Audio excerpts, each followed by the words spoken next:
Big God. How stupid I feel.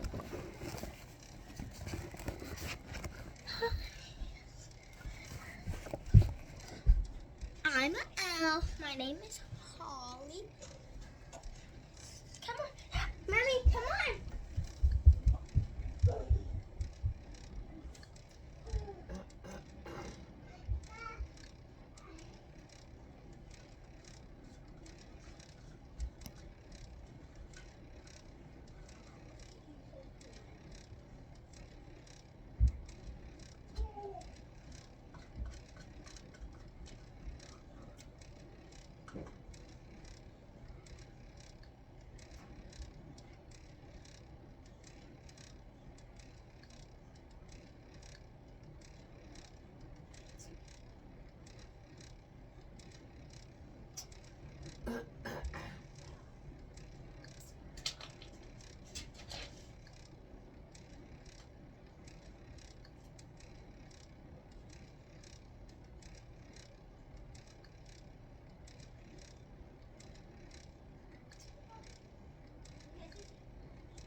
Brought them together that day.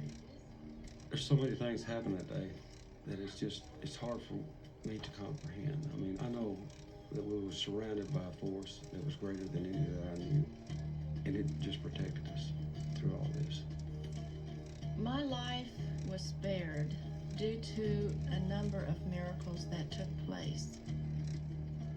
There is no logical reason for my survival.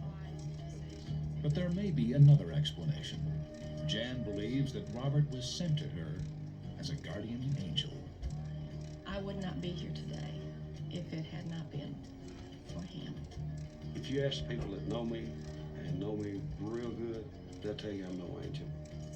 But I believe that mine and her guardian angel were both there.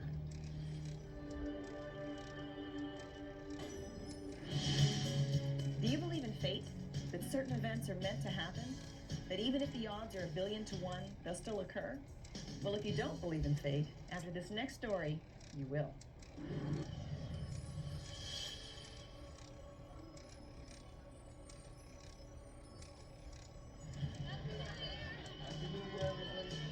On January 2nd, 1996, 21-year-old Carter Allen and his girlfriend Dawn left a New Year's party at a local cafe to make the short drive to his parents' home. It's freezing out here. When we left Walker, Minnesota to make the last 10 miles to my parents' house, the weather temperature was probably about 30 below with a wind chill of a minus 70. What they didn't realize was that the roads ahead were covered with ice and drifting snow, and that their decision to leave the safety of the cafe was about to endanger their lives. It's all icy, Carter. How much further is it? Another 3 miles. We're doing fine. It's way too icy. As they turned onto a side road leading to his parents' home, the car hit a patch of ice, and in the next instant, veered off the road, landing in a ditch. Dawn, are you okay? Huh? Dawn, are you okay? The car was still running and we were stuck. I tried to go forward, I tried to go backwards, and we weren't moving. And I immediately just thought of what I'm gonna have to do to make it out of here. What are we gonna do? We're gonna have to dig. We gotta get out. We gotta dig. We gotta get some traction.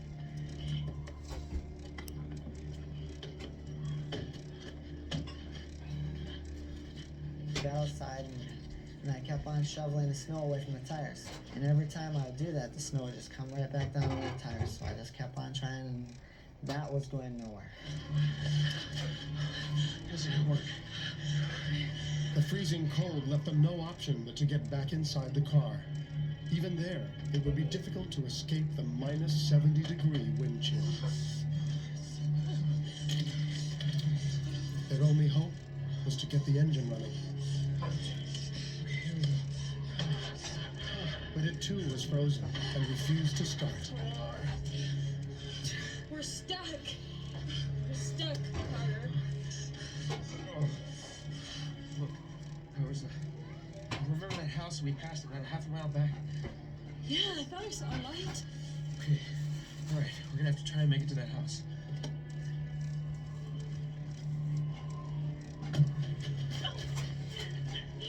You okay? Okay? It's too cold, Carter. I can't do this. Just right up there. You sure? I can't. It's too cold. Okay. Dawn was already too weak from exposure to the cold, and so Carter helped her back into the relative safety of the vehicle. All right. Stay here. I'm gonna go for help, okay? Stay here. And struck out on his own. Took off running, and I ran almost all the way. Dad, let's go. But when Carter finally arrived at the cabin, he was in for a bitter disappointment. Please. Sorry. Boy, servant. Car broke down. We're struggling. I'm gonna get He you. was pretty much Y'all not want going to some help me. chicken nuggets and I told him fries? there's somebody else in the vehicle back there.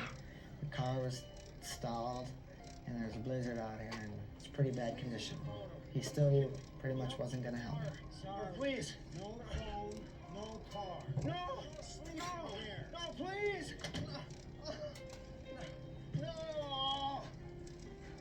When I left his house, I was angry inside, but I knew that I couldn't just sit there and be mad, get mad, just stand in the middle of nowhere, argue, holler, scream, whatever. I knew that I had to use all my energy to get back to the car. But Carter's presence in the forest had attracted the attention of another creature. From deep within the woods, he'd acquired a shadow of something that watches. Carter attempted to return to his car, but he wasn't returning alone. He was being closely shadowed by a wolf. When I glimpsed over my shoulder and I thought I seen something, but I wasn't sure. Because the snow was dark and I couldn't just tell if there was anything there or not. Carter didn't wait to find out what was following him. He had to get back to the car, and he was beginning to feel the full effects of the cold. I couldn't feel my hands anymore, my arms were getting really cold. My feet I couldn't feel, my pants was full of ice. And what made me stop and collapse was I couldn't breathe anymore. Huggy. Dad, I can pick you up. Barely conscious, Carter's life was in grave danger. If he remained in the snow, he would certainly die of exposure. And even now, the shadow that had been following him was closing in.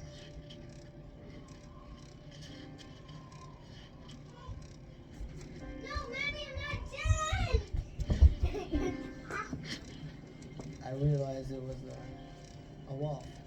I got you. And just came right up to me. It didn't show any aggressiveness or nothing like that, so I figured I'm not going to be aggressive to a wolf. I called him sort of like a dog. I grabbed it, I hugged it, and then I put my face right about where his neck was. And I breathed right into his fur.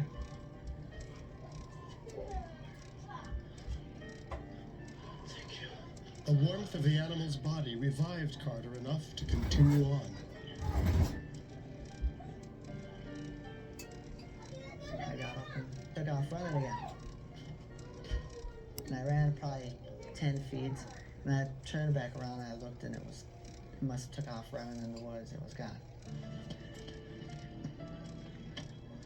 When I got to the back of the car, I was really happy because I knew that there was shelter. I could get in there out of the snow, out of the wind, and I was happy to see Don was still in the vehicle. Come on, let me hear this. The next morning, a passing tow truck driver spotted the car and transported the two cold and tired young people to Carter's mother, Cheryl Allen's home. Cheryl, how's Carter and Don, they came in the front door early in the morning. They looked cold. I put them on the couch. I wrapped them in blankets. I made some hot coffee. I told them to drink something hot to warm up. And Did I do a good job on this? When Carter told his mother about the incredible events that had transpired that night, she was immediately struck by the significance that wolves play in their Native American heritage. It's been said that the wolf walked with man before. We were friends with him and companions. And now, to hear that a wolf saved my son's life seemed natural. It's a natural part of our culture. When I look back on that night, I believe that was a miracle. Being me in a life and death situation, and then a wolf appearing, helping me through it, and then me and Don both making it through. I believe that was a miracle in itself. My pizza's done. What would Christmas be without a miracle in a manger? And we found a new one. It happened last year, the day before Christmas, on a farm in Hammondsport, New York. It was there that a little angel named Gabriel made a sudden and unexpected appearance. Where's the cutter?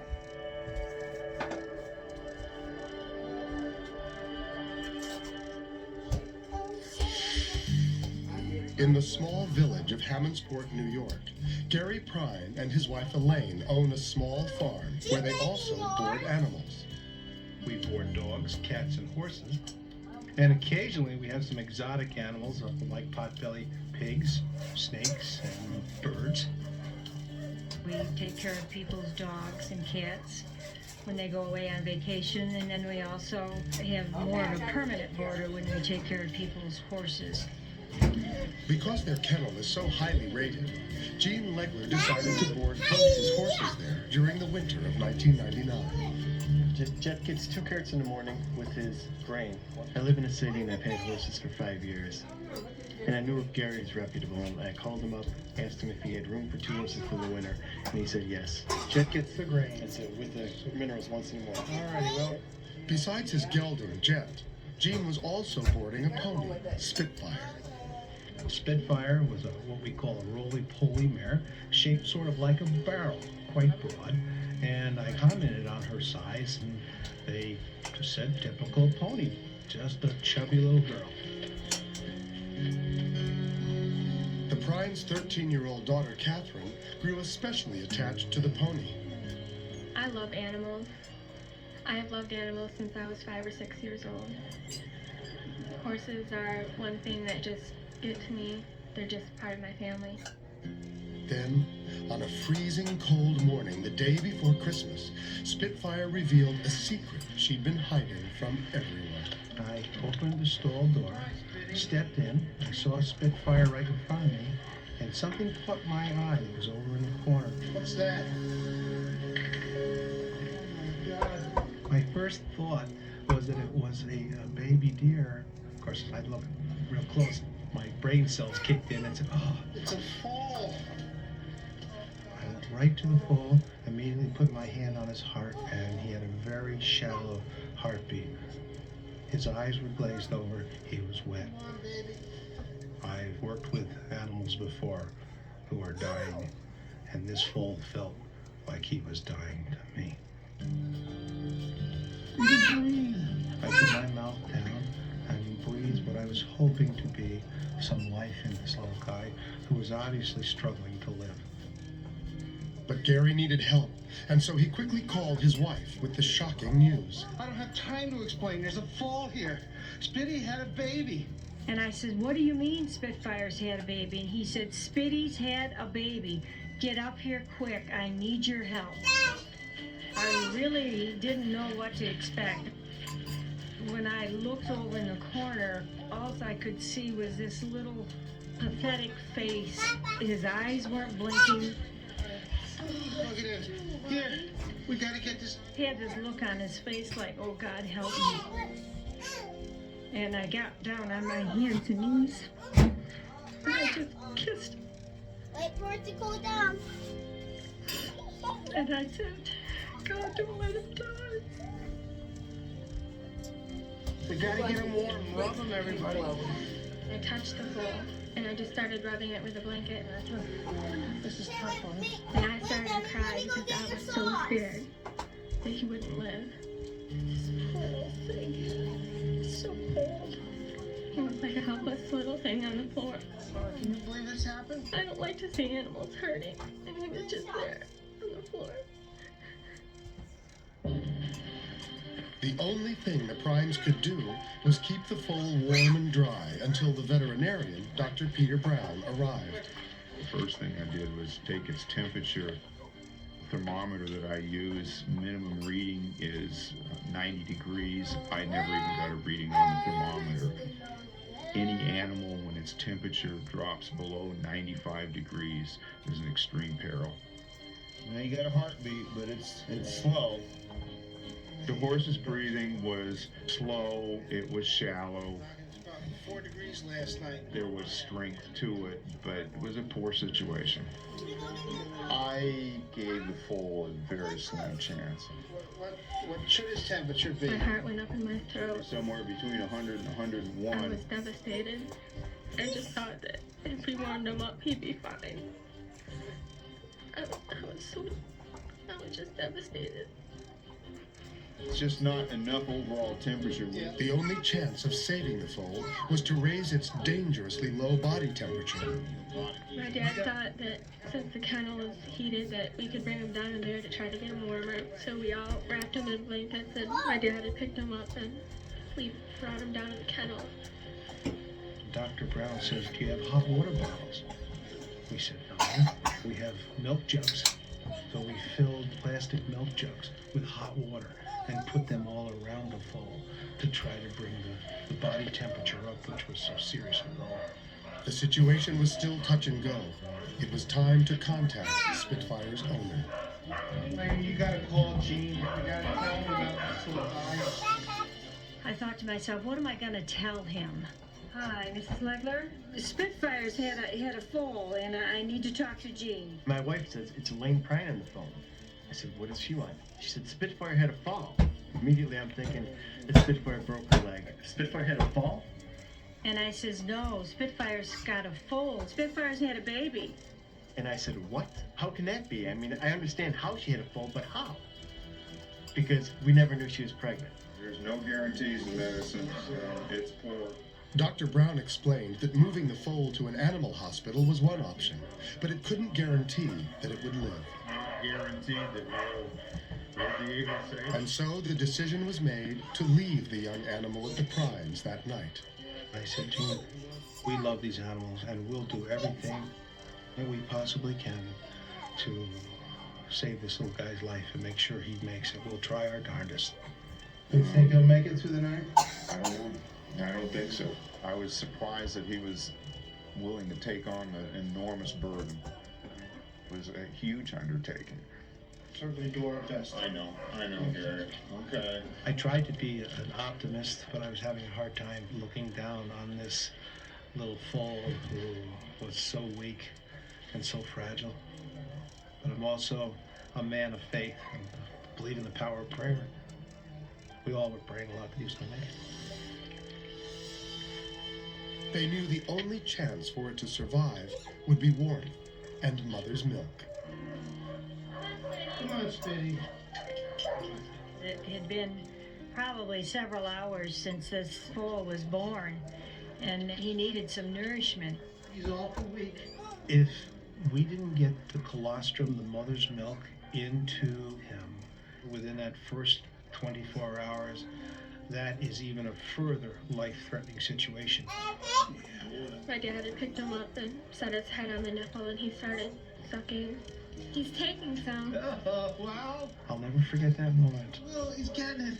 Come on, he's starting to suckle. I hear. That noise, that very unique noise.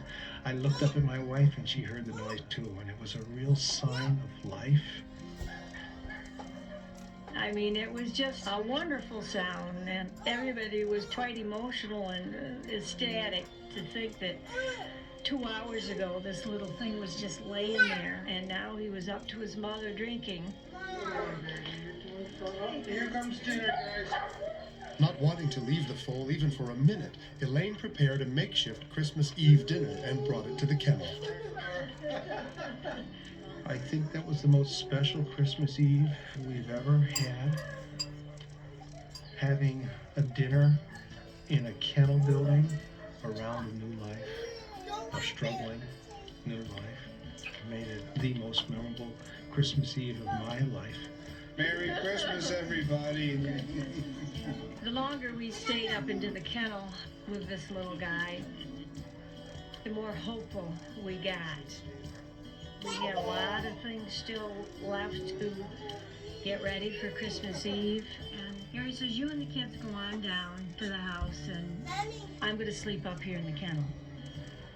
And I said, you're not going to sleep up here in the kennel. I said, we're going to take the baby down into the house. And my wife shocked me by saying, let's move him into the kitchen. And I said, Elaine, are you sure you want a horse in your kitchen? And she said, yes. Let's move him into the kitchen. We all can be with him, and he can be with us on Christmas. We've ever had. Okay, easy now. Easy, big guy. Easy. Easy. Easy. We're going down. Down. Well, since it's Christmas time, I should probably be a Christmas maid. Once the foal was settled in the house, the family took a moment to name their little Christmas miracle. Any ideas? No. We felt that it should be something Christmassy or something to do with the holiday season. Well, wasn't the angel that came to Mary, wasn't his name Gabriel? Yeah. It sure was. It sure was. Yeah. You think that's a good name? Because he's certainly our angel, isn't he? And we all said Gabriel sounds good. That night, the Prynes continued to keep vigil over Gabriel, praying that he'd make it through the night. I didn't sleep at all. I was up all night listening to him, just making sure he's still breathing. Oh, good morning, Catherine. How are you doing, Ollie? You made it. You made it through the night. By Christmas morning, their prayers had been answered. Oh, he's doing great. To see that little guy alive and make it that first nearly 24 hours was the most exciting gift that one could ever imagine. Merry Christmas. Yeah. It was just an awesome Christmas present to have him with me. I just went out there and kissed him. I was happy because I knew he was going to make it from that point on. For the next 2 weeks, Catherine spent all her time taking care of Gabriel. She was with him all day long. She was home from school, and Gary and I went to work, and we left her with the responsibility of caring for that animal all day. And she took it on willingly, because at that point she was becoming very attached to him and really, really loved him. Hi, Gene. On New Year's Day, Gene Legler paid a visit to the Prynes' home, and he had a very special reason for coming. I made a decision on Christmas Day that if this horse lived, I wanted to give it to the Prynes family. Talking to your father, and he told me that you want to be a veterinarian when you get older. Is that true? Yeah. I said, and you love this little horse, don't you? She said, yes, I do. I said, I think you're doing very well with the horse. And she said, thank you. How'd you like to have Gabriel as a living trophy of the first patient that you ever saved? Wow, thanks. That'd be great. Great. I was really, really happy. My heart started pounding, and I was thinking of all the things I could do with him. To train him and just to be there with him. Yeah, that right ear line looks a lot worse than the other. It almost looks infected to me. Although Gabriel had survived the critical first weeks, it did not come without a price. Due to the extreme cold during his first few hours of life, Gabriel lost his sight. But it makes no difference at this point. We're just glad he's alive. We saw him struggle to live, and he made it. He's with us, and he doesn't have sight. That's just added a little challenge to raising him, but he's overcome that blindness, and he gets along great. Pat him, guys. A lot of people thought we were really crazy and stupid for caring for this horse that we knew was going to be blind. But if anybody could see him and see how happy he is. Oh, I love him to death. I think everybody loves him to death. I need him. Stop it, Layla. He's a beautiful horse. Your sissy beating down here. My whole heart is in him. I just love him so much. Well, you're not getting it. Stop it. Yeah. I know a lot of the boys sees this story. He's going to want a horse just like Gabriel for Christmas. But Gabriel's really one of a kind, and he joins us now, along with the Prime family from their farm in Hammondsburg, New York. Hey, everyone. Hi, Richard. Hi, Richard. How are you? I'm great. How's Gabriel? He's doing great. He's feeling his oats tonight. He looks like a hand. Are you trying to train him, Catherine? Well, basically we're just trying to get him to lead around with a halter. I plan on training him to pull a cart and eventually ride him. I also hear that because of your experience with Gabriel, you're going to train to be a veterinarian. Yep, I want to do that. Basically help animals like Gabriel. Help them live through times that are bad. Well, you sure can't tell from looking at him the hard times he's been through. Oh, he's really doing fantastic. We've built a special paddock for him that he stays in with his mother, Spitfire. And they eat together and ride together and play together. And you can see he's got lots of energy. But it's a pre-staged paddock and it's designed to be safe for him. And he's doing great, just fantastic. Well, he's a special Christmas gift to all of us, and I want to thank you for sharing him with us this Christmas season. Well, it's our pleasure, Richard, and I think our whole family has enjoyed this opportunity to share Gabriel's story, and I hope you're getting some good videos of him at your site because he's one active boy. Well, you guys take care. It was nice meeting you. You too, Richard. Have a good evening. That's our show for tonight. We'd like to thank everyone who shared their stories with us. And from all of us here at It's a Miracle, have a happy holiday and a joyous New Year. Until next time, I'm Richard Thomas. Good night. Hey, you stop it.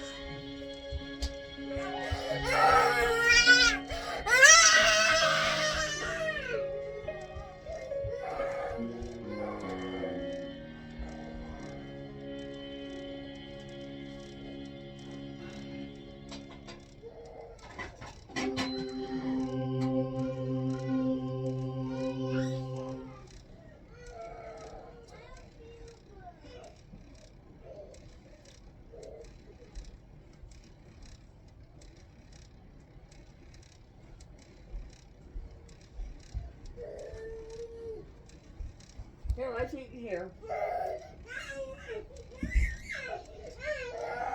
Would you stop it? You are not getting your way.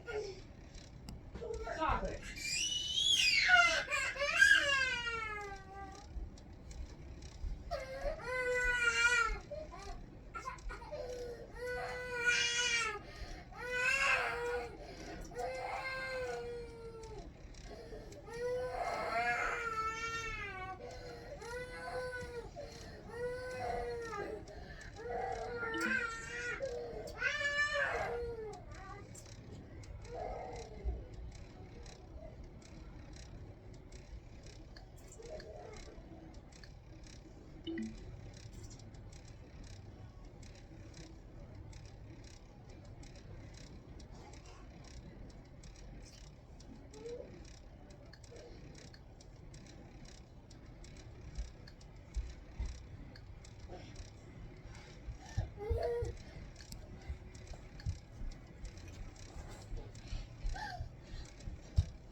Where's your spoon?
Okay, how would that help? Well, Judith has told me that once you and the family go, she's leaving with the kids, and she doesn't want me to know. I just think if you could stay one more day, I might have a chance to change things. Just one day, Joe. What do you say?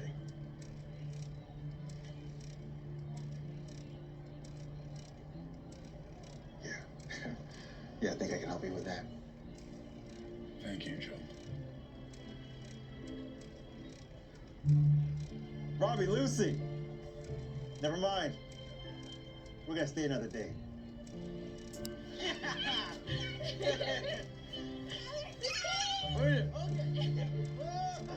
Thank you, Joe. All right. I'm gonna take a walk. Just not too far, huh? Right, I'll keep my head up. Hey, Charles. Yeah, Joe. Enjoy your life.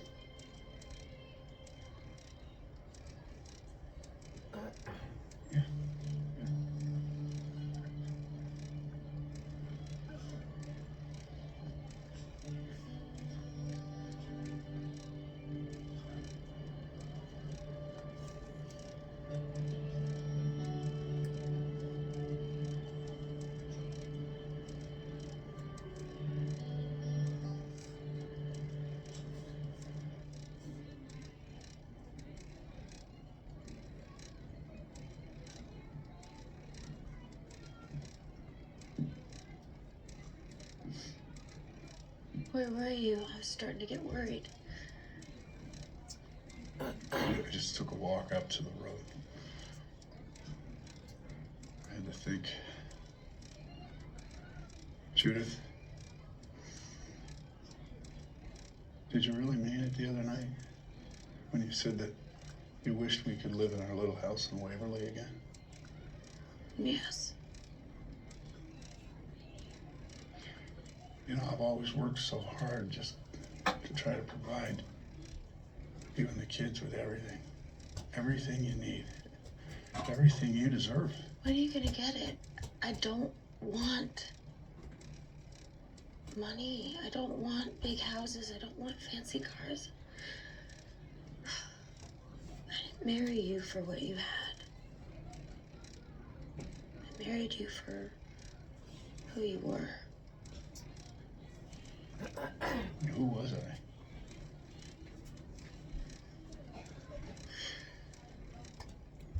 The guy guy that made me laugh so hard my stomach hurt. I haven't seen that guy for a long time.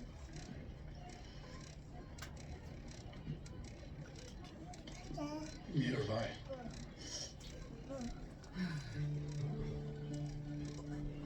There's something that I have to tell you.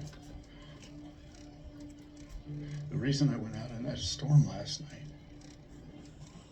was to get something out of the car. Something I just had to have. And I hold in my hand.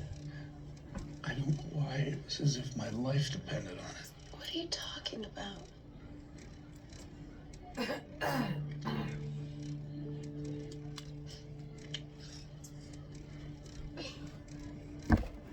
That's the only picture that I have. You're down. I'll keep it with you. I'll take it wherever I go. Oh, what's she doing? I'm gonna check.